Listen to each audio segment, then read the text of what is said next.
Goal ko ay maka 20 kilometers. So may turbines na yun. Hi guys, magandang umaga. Plano kong tumakbo ng mahaba today. Dito tayo currently sa Bacolod. Dahil kakatapos na namin ng GMA Regional Show kagabi. Right now, I wanna do another running tour at this place. It's currently 4:50 AM. Welcome to my room, by the way. Water and chocolate. Oh yeah, let's go.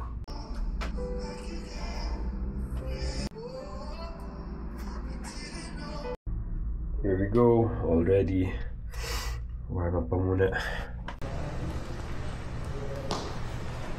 Okay, we are running.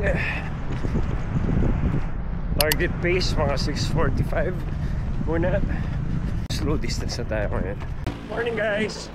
2.5 kilometers already. The ruins! Haba ng dire-diretso ng main route ng Bacolod. So pag 21 or 42 kilometers dito, very minimal na paikot-ikot dahil isang banayad lang na dire-diretso. Makita ko man siya o hindi sa 10th kilometer, dahil pa uwi na ako. Ayun! Nandito ang The Ruins. Hindi ko lang sure kung paano makapasok dyan. Pero nakita ko guys. Morning po. Sarado? Open? Okay. 9 pa raw. There you have it, halfway point. Balikan natin yung The Ruins. 10.5 na tayo. So, pauwi na tayo. Mga 21 kilometers tayo. Ayaw ko sabihin kasi baka hindi ko kayanin. Ngayon na nasa 10.5 kilometers away ako sa hotel. Parang wala na akong choice, ano? Kailangan ko nang gawin to.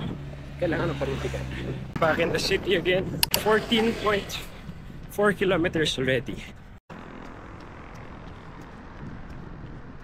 Time out. 18 kilometers na. Kapoy! Last 200 meters. Hanggang 21 lang talaga kaya.